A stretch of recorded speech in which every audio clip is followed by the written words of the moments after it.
జన్మ నక్షత్రం అంటే మీరు పుట్టినప్పుడు చంద్రుడు ఏ నక్షత్రంలో ఉన్నాడో ఆ నక్షత్రాన్ని జన్మ నక్షత్రం అంటారు. జన్మించిన తర్వాత జన్మ నక్షత్రము శుద్ధి తప్పక చేయాలి. దీనివల్ల బాలారిష్టాలు తొలుగుతాయి.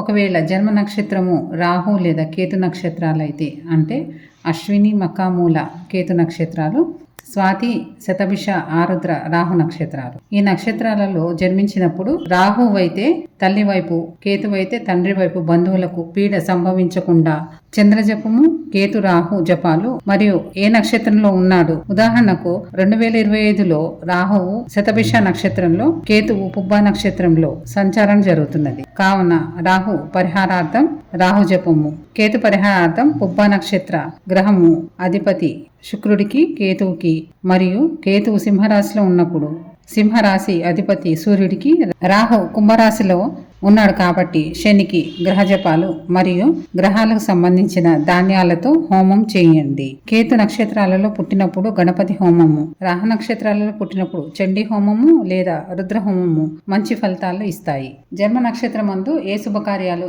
చేయాలో తెలుసుకోండి. అన్నప్రాసన, గ్రహశాంతి హోమాలు, వ్యాపారం మొదలు పెట్టవచ్చు. ఉపనయనము, అక్షరాభ్యాసము, ఉద్యోగాల ప్రయత్నము చేయవచ్చు. జన్మ నక్షత్రంలో చేయకూడని పనులు: వివాహము, సీమంతము, గర్భధానము, క్షౌరము, ఔషధ సేవ, ప్రయాణం చేయకూడదు. గండమూల నక్షత్రాలలో జన్మించిన వారు, కేతు నక్షత్రాలు, బుధ నక్షత్రాలు మరియు రాహు నక్షత్రాలలో జన్మించిన వారు శుభకార్యాలు చేయనప్పుడు తప్పక నవగ్రహ హోమము చేయండి.